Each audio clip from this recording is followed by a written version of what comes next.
ne ratez pas votre bénédiction.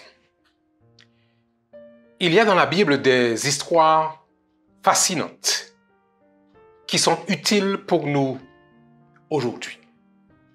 J'aimerais avec vous considérer l'expérience de Jacob, fils d'Isaac et de Rebecca, frère jumeau d'Ésaü.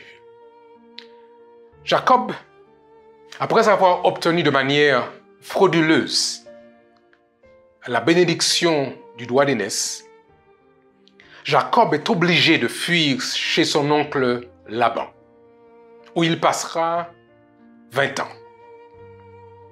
Cependant, pendant toutes ces années, le sentiment de culpabilité est présent chez Jacob.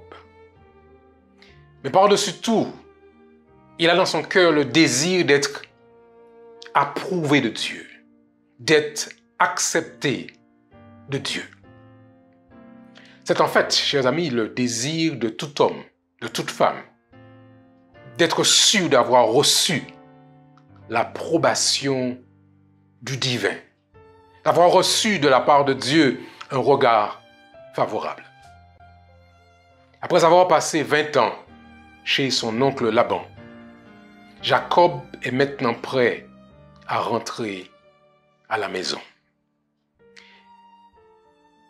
Plus il se rapproche de la maison, et plus le sentiment de sa culpabilité est présent devant lui. Il sait que son frère Ésaü avait fait des promesses particulières de vengeance. Mais selon Genèse chapitre 32 verset 7, Jacob avait peur.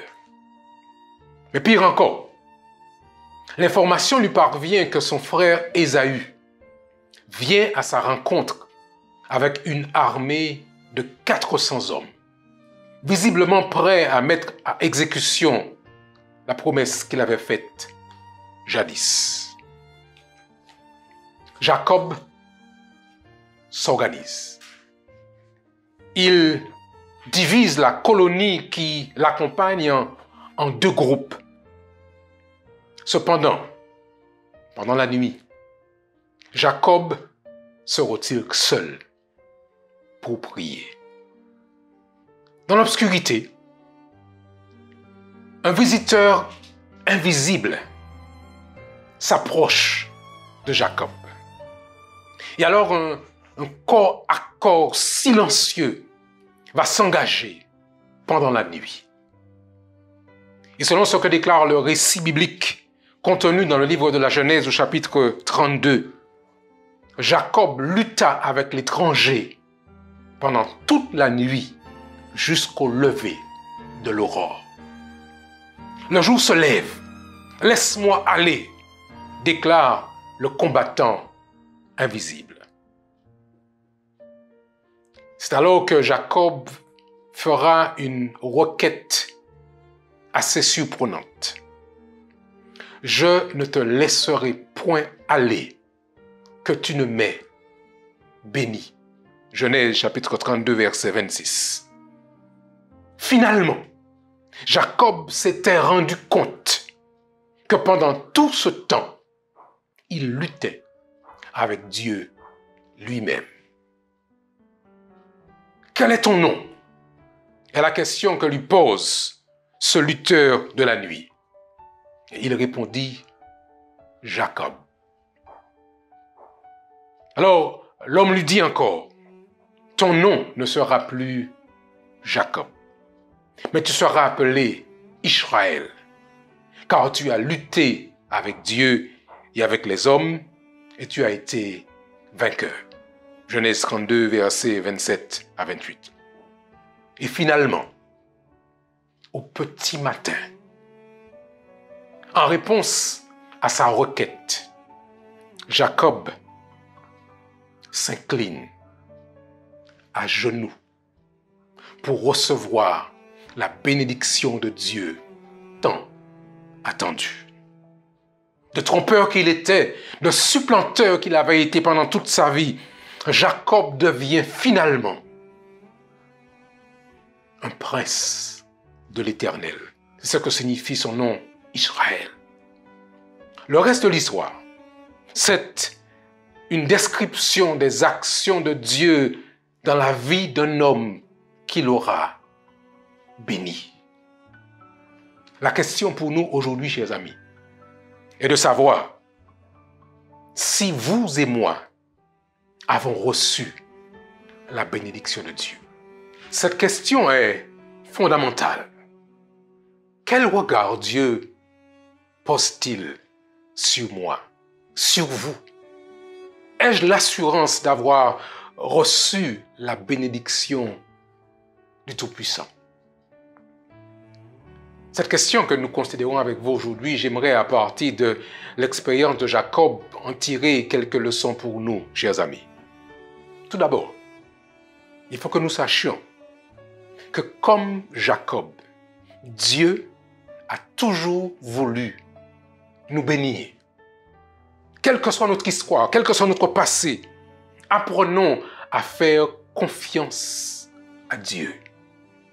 Apprenons à être clairs sur le fait que sa bénédiction a été préparée pour chacun d'entre nous.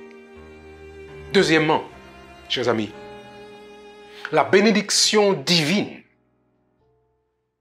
change le reste de la vie d'un homme pour toujours. On n'est plus jamais le même quand on aura reçu la bénédiction de Dieu. Ésaü et Laban doivent se rendre compte que Jacob, devenu maintenant Israël, n'est plus le même homme parce que Dieu avait placé sur lui sa bénédiction. En effet, le texte de Proverbes chapitre 16 verset 7 déclare: quand l'Éternel approuve les voies d'un homme, il dispose favorablement à son égard même ses ennemis. Par conséquent, chers amis, sachons que Dieu est prêt à nous bénir et qu'il est prêt surtout à transformer notre vie. Troisièmement, chers amis, cette bénédiction tant souhaitée s'obtient souvent à la suite d'une intimité prolongée avec Dieu. En effet, c'est hélas souvent dans des moments de grande souffrance physique ou émotionnelle que se crée cette intimité avec Dieu. Moments dans lesquels Dieu va déverser sur son peuple, sur son fils, sur sa fille, cette bénédiction particulière. Quatrièmement, vous aussi, comme Jacob, vous pouvez devenir des princes et des princesses du Seigneur, des élus de Dieu. Quand Dieu vous aura béni, la trajectoire de votre vie ne sera plus la même. Quand Dieu vous aura béni, quand il vous aura accordé sa bénédiction, votre vie sera transformée. Et selon les paroles du texte d'Habakkuk, chapitre 2, verset 3, car c'est une prophétie dont le temps est déjà fixé. Elle marche vers son terme. Elle ne mentira pas. Si elle tarde, attends-la, car elle s'accomplira. Elle s'accomplira certainement. Dieu a fait la promesse d'accorder à chacun de ses enfants une bénédiction spéciale. Et si nous sommes fidèles et patients, cette prophétie de Dieu s'accomplira certainement. Et finalement, chers amis, vous et moi, nous sommes tout près de la bénédiction que Dieu a prévue pour nous. Nous sommes tout près à la recevoir. Mais en dépit des souffrances du moment, en dépit peut-être du drame que vous vivez aujourd'hui, chers amis, ne laissez pas passer votre bénédiction.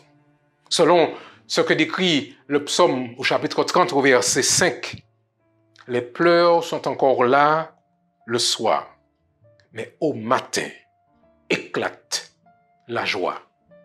Dans la Bible en version français courant. Alors je voudrais vous dire, à vous qui nous regardez aujourd'hui, ne laissez pas passer votre bénédiction. Ne laissez pas passer ce toucher bienveillant de la divinité sur vous, qu'il placera sur votre tête cette onction sacrée qui fera de vous une personne transformée. Ne ratez pas cette bénédiction que Dieu a en réserve pour vous aujourd'hui. Même si la nuit de votre vie est sombre et difficile, patiemment, attendez cette bénédiction que le Créateur a prévue pour vous. Ne laissez pas passer votre bénédiction. Alors je voudrais vous laisser avec cette promesse du Seigneur. Promesse qui se retrouve contenue dans le livre des Nombres, au chapitre 6 et au verset 24 à 26. Que l'Éternel te bénisse et qu'il te garde. Que l'Éternel fasse luire sa face sur toi. Que l'Éternel t'accorde sa grâce. Que l'Éternel tourne sa face vers toi et qu'il te donne la paix. Amen. Et qu'il te fasse grâce. Et qu'il te fasse grâce. Que l'Éternel